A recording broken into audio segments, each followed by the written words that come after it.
کہتے ہیں رفع الیدین نہ کیا جائے نماز ہو جائے گی؟ میں یہ پوچھتا ہوں اگر بقرعید کی نماز سے پہلے بکرا ذبح کر لیا جائے تو قربانی ہو جائے گی؟ بولے نہیں ہوگی. کیوں نہیں ہوگی؟ اس لیے کہ رسول کے طریقے کے خلاف ہے. لہذا رسول نے اگر رفع الیدین کیا ہے نماز کے اندر، اگر نماز میں رفع الیدین آپ نے نہیں کیا تو نماز کیسے ہو سکتی ہے؟ سیدھا سا مسئلہ ہے، سیدھا سا مسئلہ ہے. اور یہ میں نہیں کہہ رہا، ایک صحابی کا تبصرہ بھی دلیل یہ حدیث پاک. وعن حذیفہ رضی اللہ تعالی عنہ انه راى رجلا لا يتم ركوعه ولا سجوده فلما قضى صلاته قال له حذیفہ ما صليت واحسبه قال لو مت على غير سنة محمد صلی اللہ علیہ وسلم. رواه البخاری کی کتاب الاذان. حضرت امام بخاری رحمہ اللہ اس حدیث پاک کو ایسے کتاب الاذان کے اندر لائے. وہاں بھی حضرت حذیفہ نے ایک آدمی کو دیکھا کہ وہ نماز پڑھ رہا ہے، بالکل پرفیکٹ نماز پڑھ رہا ہے، صرف ایک گڑبڑی کر رہا ہے، لا يتم ركوعه ولا سجوده، صرف رکوع سجدے برابر نہیں کر رہا ہے، بس جلدی سے رکوع کر لے رہا ہے اور جلدی سے سجدے کر لے رہا ہے، رکوع اور سجدے برابر نہیں کر رہا ہے. لا یتم رکوع ولا سجودہ، رکوع اور سجدے برابر نہیں کر رہا ہے. جب وہ نماز ختم کر چکا تو حضرت حذیفہ نے اس کو پوچھا حضرت کیا کر رہے تھے؟ بولے نماز پڑھ رہا تھا. بولے ما صلیت، ڈائریکٹ انکار کر دیا، تو نے نماز نہیں پڑھی. واسبو قال، اور یہ فرمایا لو مت علی غیر سنت محمد صلی اللہ علیہ وسلم، اگر تو ایسی نماز پڑھتے ہوئے مر گئے تو کم سے کم تیری وہ سنت رسول پر تمہیں ہوگی. اب بتائیے وہ ایک ہی گڑبڑی کر رہا ہے، بقیہ نماز صحیح پڑھ رہا ہے، صرف اتنا کر رہا ہے کہ وہ رکوع اور سجدے برابر نہیں کر رہا ہے. ڈائریکٹ حضرت حذیفہ نے کہا ما صلیت، تو نے نماز نہیں پڑھی. اللہ اکبر. اس کا مطلب یہ ہوا کہ اگر نماز کے اندر کسی بھی عمل کے اندر اگر رسول کی اتباع نہیں ہے تو وہ چیز ہوتی ہی نہیں ہے. رسول کی اتباع عمل کو متعین کرتی ہے کہ یہ عبادت ہے یا عادت ہے. اگر عمل میں رسول کی اتباع ہے تو عبادت، رسول کی اتباع نہیں ہے تو عادت ہے. اور ایک نکتہ اور معلوم ہوا، نیت اچھی ہونے سے عمل اچھا نہیں ہوتا. ان کی نیت اچھی تھی، انہوں نے کہا واہ اللہ کے رسول میری نیت یہ تھی، میری نیت یہ تھی. اس کا مطلب آدمی کی نیت، آدمی کی خواہش سے کوئی چیز اچھی یا بری نہیں ہوتی ہے. آدمی نیت کر لے کسی چیز کے بارے میں تو اس کی نیت سے وہ چیز اچھی بری نہیں ہوتی، بلکہ اللہ کے رسول کی اتباع متعین کرتی ہے کہ وہ چیز اچھی یا بری. آدمی کی نیت سے کوئی چیز اچھی یا بری نہیں ہوتی، یہ بھی یاد رکھیے. صحابہ کرام رضوان اللہ تعالی علیہم اجمعین اس طریقے سے اتباع کرتے ہیں کہ منظر رکھیے.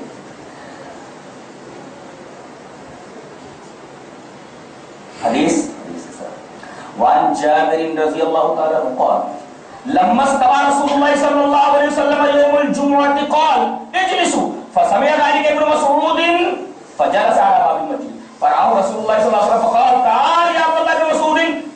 رواه ابو داؤد في كتاب الصلاة. حضرت امام ابی داؤد اس حدیث کو ایسے ہی کتاب الصلاة کے اندر لائے. راوی حضرت جابر، حضرت جابر فرماتے ہیں کہ نبی کریم صلی اللہ علیہ وسلم جمعہ کی نماز کے لیے آئے اور آپ خطبے کے لیے کھڑے ہو گئے. خطبے میں تقریر کرتے ہوئے آپ نے کہا اجلسوا بیٹھ جاؤ. تقریر کے دوران آپ نے کہا اجلسوا بیٹھ جاؤ. کسی آدمی کے بارے میں نہیں کہا کہ تو بیٹھ جا تو بیٹھ جا تو بیٹھ جا، بس تقریر کے دوران ایسا جملہ آیا کہ بیٹھ جاؤ. تو آپ کی زبان مبارک سے نکلا بیٹھ جاؤ. جب یہ جملہ نکل رہا تھا آپ کی زبان مبارک سے، حضرت عبداللہ بن مسعود مسجد میں داخل ہو رہے. ایک پیر مسجد کے اندر تھا، ایک پیر مسجد کے باہر تھا. فسمع ذلك ابن مسعود، نبی کریم صلی اللہ علیہ وسلم کا یہ جملہ ابن مسعود نے سنا اجلسوا فجلس على باب المسجد، مسجد کے دروازے پر بیٹھے.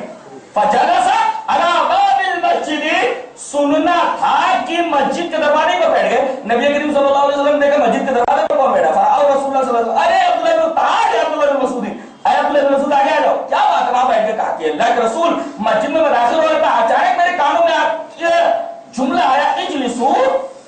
میں نے مناسب نہیں سمجھا کہ میں مسجد کے اندر داخل ہو جاؤں. جہاں میں نے سنا وہیں پر میں نے عمل کیا.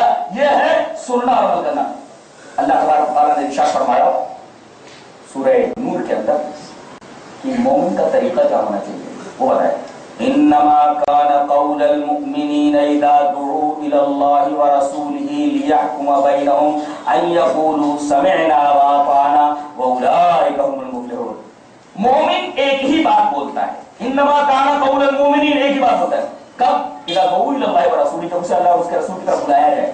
مومنین کو جب اللہ اور اس کے رسول کی طرف بلایا جائے، ایک بات تو یہ کہی گئی کہ بلانا ہو، دعوت دینا ہو تو اللہ اور اس کے رسول کی طرف، تو کوئی کتاب بیٹھے ہو مت پڑھو، اللہ اور اس کے رسول کی طرف بلاؤ، کسی شخصیت کی طرف نہیں، کسی کتاب کی طرف نہیں، بلکہ اللہ اور اس کے رسول کی طرف دعوت دو. اذا دعوا الى الله ورسوله، اللہ اور اس کے رسول کی طرف جب بلایا جائے اور جب کہا جائے قرآن کی طرف آؤ، حدیث کی طرف آؤ، تو مومن ایک ہی بات بولتا ہے ان یقولوا سمعنا واطعنا، ہم نے سنا اور سننے کے بعد فوراً اطاعت کی، سنا اور اطاعت کی. اس کے برخلاف یہودیوں کا طریقہ کیا ہے؟ اللہ تبارک تعالیٰ نے یہودیوں کا طریقہ بتایا، من الذین ہادوا یحرفون الکلم عن مواضعہ ویقولون سمعنا وعصینا. اس کا مطلب یہ ہوا کہ یہودیوں میں سے اکثر لوگ ایسے ہیں جو بات کو اس کی جگہ سے ہٹا دیتے ہیں، مسائل میں تحریف کر ڈالتے ہیں، آیات میں تحریف کر ڈالتے ہیں، وَيَقُولُونَ، اور یہ بولتے ہیں سَمِعْنَا وَعَصَيْنَا، ہم نے سنا اور انکار کیا. تو جب یہودیوں کا طریقہ یہ ہے کہ اپنے نبی کی بات کے بارے میں کہتے ہیں کہ ہم نے سنا اور تمہاری بات کا انکار کیا، تو یہودیوں کی روش پر نہ چلنا، میرا رسول جو بات بولے تو یہ کہو کہ ہم نے سنا اور ہم نے اطاعت کی. اگر یہ کہو گے کہ ہم نے سنا اور انکار کیا تو یہ طریقہ تو یہودیوں کا ہے، تمہیں تو یہودیوں کے طریقے کے خلاف کرنا ہے. یہودی یہ کہتے ہیں کہ رسول نے جو کہا ہم نے اس کا انکار کیا، تم یہودیوں کے خلاف چلتے ہوئے بولو کہ ہم نے رسول کی بات سنی اور ہم نے اطاعت کیا. یقولوا سمعنا واطعنا، اب دیکھیں انہوں نے کی جلیسوس نہ بیٹھ جاؤ، کار میں بات کری. فسمع ذلك ابن مسعود، ابن مسعود نے سنا، فجلس على باب المسجد، سمعنا ہے اور فجلس على باب المسجد اطعنا. آپ نے دیکھا سمعنا واطعنا، فسمع ذلك ابن مسعود فجلس على باب المسجد. حضرت ابن مسعود نے نبی کریم صلی اللہ علیہ وسلم کا یہ جملہ سنا، بیٹھ جاؤ، مسجد کے دروازے پر بیٹھ گئے.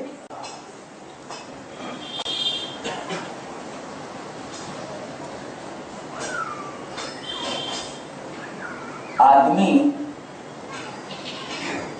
کو کسی چیز سے منع کیا جائے چھوٹ جاتا ہے، لیکن اگر کوئی چیز عادت بن جائے جلدی نہیں چھوٹتی.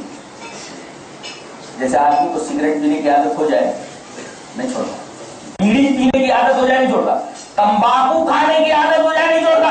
اللہ تبارک تعالیٰ حالانکہ ان تمام علتوں کو چھوڑنے کا موقع دیتا ہے، سال بھر میں 1 مہینہ دیتا ہے. اگر آپ 12 گھنٹے طلوع فجر سے، سحری سے لے کر کے غروب آفتاب تک، طلوع آفتاب سے لے کر غروب آفتاب تک 12 گھنٹے تک اگر آپ روزے سے ہیں اور آپ سگریٹ نہیں پیتے، پرہیز کرتے، بیڑی نہیں پیتے، تمباکو نہیں کھاتے، تو بقیہ 12 گھنٹے تو صبر کر سکتے ہیں نا. اور اس طرح اللہ رمضان کا مہینہ دے کر کے، روزے دے کر کے، رمضان کے انسان کی بری علتوں سے اس کو پاک رکھنے کا موقع دیتا ہے. لیکن یہاں دیکھا گیا، ہم تو گاؤں سے ہیں، ولیج سے ہیں، دن بھر بھٹا تمباکو نہیں کھائے، لیکن جیسے ہی افطار کرنے کے بعد مسجد سے نکلا، تنی بہت ٹھوکو تو یعنی تمباکو ہاتھ میں لے کر کے ذرا جس کر کے ذرا ٹھوکو تو تنی بہت ٹھوکو. ارے 12 گھنٹے تک تو ان چیزوں سے محفوظ رہا، باہر نکلتے ہی تنی بہت ٹھوکو تو کیا مطلب ہے اس کا؟